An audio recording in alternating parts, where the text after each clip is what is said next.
Government को उससे क्या मतलब है? न नेता तो आया पैसा छिड़क करके, उसको उससे क्या मतलब है कौन जा रहा, हमको पैसा मिल जा रहा है। अब टैक्सेशन किस पर लगा रहा? हमारे पर लगा रहा। गवर्नमेंट 300% मेरा म्यूनिसिपल टैक्स बढ़ा दी, 300%। सोच सकते हैं बाबू कितना पैसा लगता हूँ। अब हम सोचने पर मजबूर हैं कि हम 500 रुपये फीस रखें कि नहीं रखें, क्या करें, कौन चीज़ करें, बड़ा दिक्कत हो गया हम लोग को। इसीलिए बार बार हम कल रात में भी बैठ के भाषण दे रहे थे कि अगर आप इंडिविजुअल प्रैक्टिस में लोगों को कन्विंस नहीं करोगे, मरीज के स्रोत नहीं बनाओगे, तो भाई साहब कितना दिन खटेंगे, क्या करेंगे, उम्र आ गई है। तो अभी हम वीडियो दिखा रहे हैं, फिर से देखिए, इंटरेस्टिंग वीडियो है और आंख खोलने वाला है। Thank you very much. चलिए, अब जो आज दूसरी दिन का क्लास है, बिजनेस क्लास है। आज फिर हम आपको मार्केटिंग के सिलसिले से बात हम बता रहे हैं कि मैंने बताया था कि आप इस समय कोई सामान खरीदते हैं तो हकीकत में उस पर 60% टैक्स दे चुके होते हैं। तो मैं आपके सामने 2 साबुन रख रहा हूँ। देखिए, ये लाइफ बॉय साबुन, ये कौन है, डिटॉल साबुन है, और ये लाइफ बॉय साबुन है। आपको याद होगा कि हम लोग जो साबुन पहले बचपन में ये करते थे वो 200-250 ग्राम का होता था, बड़ा बड़ा होता था। उसके बाद 100 ग्राम का हुआ, और आज के दिन में ये साबुन जो है 45 ग्राम का है। 45 ग्राम का साबुन क्यों लाया गया? इसके पीछे वजह है कि 100 ग्राम 150 ग्राम का जो साबुन स्टैंडर्ड था वो इतना महंगा था कि पब्लिक खरीदने से कतराने लगा।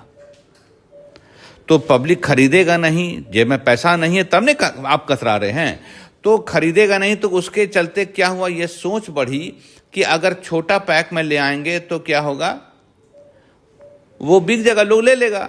चुनांचे अगर हेयर एंड शोल्डर और बहुत सारा जो शैम्पू, जो बाल को वाला शैम्पू आता था, बड़ा बड़ा बोतल लेने में लोग कतरा रहा है, 150 रुपये का, 100 रुपये का। लेकिन अगर वो पाउच में आ गया कि एक बार यूज करने के लिए 5 रुपया, तो आप खरीद लीजिएगा। 100 रुपया खरीदने की पोजीशन आपकी नहीं है, लेकिन 5 रुपये में सामान खरीद लीजिएगा और एक बार यूज करके आप फेंक दीजिएगा।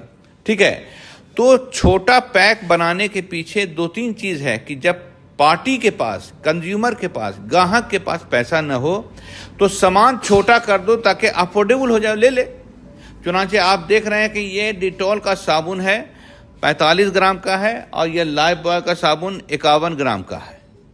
ठीक है, और इस साबुन का डिजाइन देखिए, बीच से पतला किया हुआ है ताकि सर में बढ़िया से बैठे हैं। ऐसा नहीं है बाबू साहब, क्यों ऐसा है कि लोग को छोटा नहीं दिखाई पड़े, इसीलिए बीच में पचका दिया गया ताकि अगल बगल दोनों बड़ा रहे। यानी अब आपको धोखा देने के लिए कि भैया हम आपको सामान कम दे रहे हैं, अब हम आपको छोटा बनाया और पचका के इसको ऐसा कर दिया जैसे लगता है बड़ा है। तो अंदर में तो आप देखे नहीं गए, आपने खरीद लिया। 10 रुपया है, समझिए, इस डिटोल साबुन का जिसका वजन 45 ग्राम है। ठीक है, 10 रुपया दाम है। आप पता है आपको इसका हकीकत में दाम कितना है? 3 रुपया, ओनली 3 रुपीज। रेस्ट 7 रुपया टैक्सेशन में चला गया। कैसे चला गया कि इस साबुन को बनाने के लिए जिस फैट यानी चर्बी की जरूरत है, उस जिससे लिया उससे गवर्नमेंट ने टैक्स लिया। उसके बाद इसमें सोडियम हाइड्रोक्साइड चाहिए, वो जिससे लिया गवर्नमेंट ने उससे टैक्स लिया। जिस ट्रक पर आया उससे टैक्स लिया।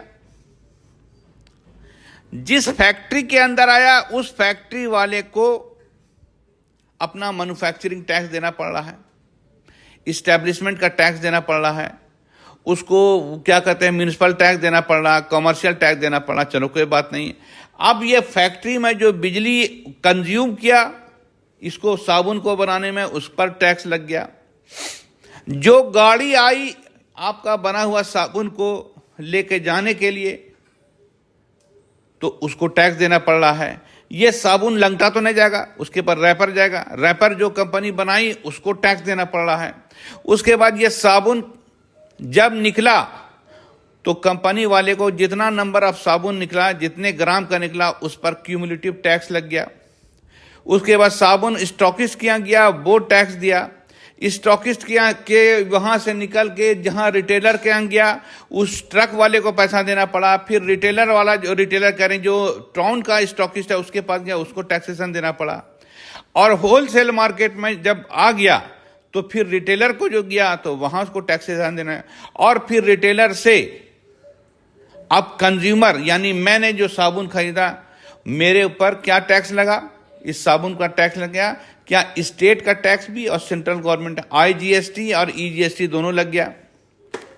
ठीक है, लग गया भाई साहब। 11, 12, 15 टैक्स हमारे ऊपर लग गया। इस सब टैक्स को घुमा फिरा के कौन दिया? कस्टमर ने दिया, जो साबुन खरीदा। आप क्या समझते हैं, दो दो पैसा मिला करके कितना पैसा हो गया होगा? तो ये 3 रुपए का साबुन 10 रुपया हो गया। तो अगर ये 200 ग्राम का साबुन देगा तो कितने पैसे का हो जाएगा? आप सोच सकते बाबू साहब, खरीद सकेगा आदमी? तो यही मेरा कहना है कि जब आप कर्जे में होगे तो कर्जे का मूल अमाउंट और सूद अमाउंट दोनों आपको देना पड़ेगा। तो हिंदुस्तान की गवर्नमेंट ने इतना ज्यादा कर्जा ले लिया है कि मूल अमाउंट जितना पैसा कर्जा उसका तो सोचिए नहीं, तो जिंदगी में नहीं दे सकेगी।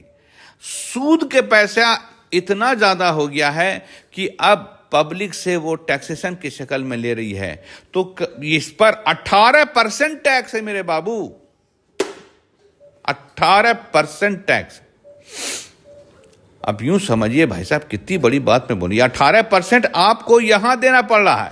हकीकत में जो मैन्युफैक्चरिंग कंपनी ने जहां से चर्बी लिया, फैट लिया, जहां से वो सॉल्ट लिया, ट्रक आया, फैक्ट्री फलाने, इतना तरह का टैक्सेशन लग गया। यही फर्क है हिंदुस्तान के बिजनेस और चाइना के बिजनेस में। चाइना के बिजनेस में एक बहुत बड़ा एडवांटेज है कि भाई वो हर लेवल पर मल्टी लेवल टैक्सेशन नहीं रखा, एक जगह पर टैक्सेशन कर दिया, तो सहूलत हो गई, प्रोडक्ट सस्ता हो गया और वॉल्यूम ऑफ बिजनेस हो गया। यहां पर आप एक पर टैक्स लगाओगे, और चाइना ने कहा कि नहीं, एक कंटेनर पर इतना पैसा दे दिए, लेके जाइए। एक कंटेनर में आप 1 लाख साबुन रखिए या 1000 रखिए, आपके ऊपर है। यहां ने हम पर पीस टैक्स लेंगे, तो भाई साहब कितना भाग जाएगा, आप सोच सकते हैं। तो जब इस तरह की हालत आ जाएगी तो फिर क्या होगा? गवर्नमेंट हर जगह से टैक्सेशन वसूल करेगी, म्युनिसिपल टैक्स, कॉरपोरेट टैक्स, बिजली का टैक्स, फलाने टैक्स। अब सोचिए कि मैं अगर 500 रुपया फीस रखे हुआ हूं और ऑपरेशन का चार्ज 10,000 रुपया रखे हुआ हूं, तो आप सोचिए म्युनिसिपल टैक्स हमको देना पड़ रहा है, इनकम टैक्स देना पड़ रहा है, उसके बाद फिर सेल टैक्स देना पड़ रहा है, बिजली का देना पड़ रहा है, जनरेटर का अलग देना पड़ रहा है, मेरे एम्प्लॉय लोग जितने आए हैं, जितने सैलरी दे रहे हैं, उस पर टैक्स हमको लग जा रहा है। ओ जो मेरे क्या कहते हैं कंपनी सेक्रेटरी, उनको देना पड़ रहा है, चार्टर्ड अकाउंटेंट को देना पड़ रहा है। सोचिए बाबू कितने तरह का टैक्स देना पड़ रहा हमको है। क्या हमको पुसा रहा है? ढंग से देखिए तो हमसे नहीं, अब ग्रैनी से पूछिए क्या बोलती है। तो कहने का मतलब है क्यों हम परेशान हैं। वो परेशान इस वजह से हैं कि हम भी चाइनीज मॉडल को देख रहे हैं कि ओहो, अगर आप वॉल्यूम ऑफ बिजनेस बढ़ा दो, थोड़े ना बचेगा, नंबर ऑफ वॉल्यूम ज्यादा बढ़ जाएगा तो काम। लेकिन भाई लिमिट तो है। आप एक इंसान हो, बहुत से बहुत 50 मरीज देखोगे। मैडम की तरह अगर देखे लगे 150 तो हार्ट अटैक हो जाएगा। तो इंसान का लिमिट है। तो आप क्या कर रहे हैं कि भाई दूसरा डॉक्टर को भी बुलाओ, भाई वो भी देखेगा, एक और सर्जन को भी बुलाओ, वो भी देखेगा, वो भी देखेगा। ठीक है, कुछ पैसा लेगा, कुछ तो आवेगा। इसीलिए आप देखते होंगे कि हम किसी सर्जन को बुला करके इतना तेल पॉलिश कर रहे हैं, कहे कि आओ ना, बैठो ना, बैठोगे तो कुछ कम से कम कुछ तो रोजी रोटी मिलेगी। क्यों? अगर 3 रुपया भी मिलता तो 3 रुपया आया ना भाई। मेरे पास तो अपना लिमिट है।